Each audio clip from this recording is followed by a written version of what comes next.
पड़ेगा। कहीं आप जाते हो, तुम्हारे देश में बहुत सारे विदेशी घूमने आते हैं और उन विदेशियों के बारे में, वो तो भाई जर्मन के हैं, वो जर्मन भाषा जानते हैं, जर्मनी के हैं तो, या फ्रांस के हैं, फ्रेंच जानते हैं, लेकिन उनको आप में अगर क्वालिटी है, आप दो भाषा जर्मनी की जानते हैं, जर्मन जानते हैं, आप फ्रेंच जानते हैं, स्पेनिश जानते हैं, आप भाषा जानते हैं, तो उनसे बोलेंगे भाई मैं 20,000 दूंगा आपको, इसके बारे में बता दूंगा।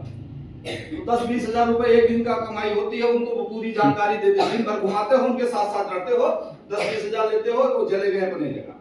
क्या है वो, जो तुम्हारे यहाँ बिल्डिंग स्ट्रक्चर जो कुछ भी बना है, जितने स्मारक बने हैं, जो कुछ भी अपने धरोहर है, उनके बारे में बताते, पर बताते काहे में, हिंदी में नहीं बताना पड़ेगा, उनकी भाषा में बताना पड़ेगा।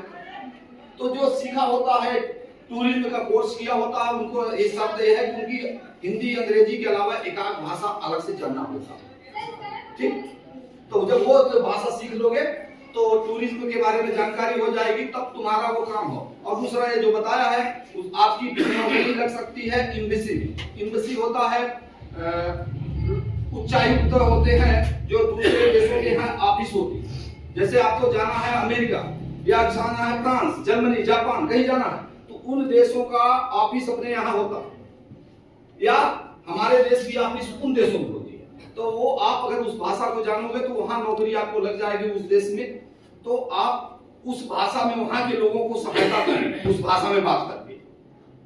तो वहां एम्बेसी हाउस में उच्चायुक्त जो होता है, वहां पर नौकरी लगने के चांस रहते हैं। शर्त यह है कि वो उस भाषा का ज्ञान होना चाहिए आपके पास।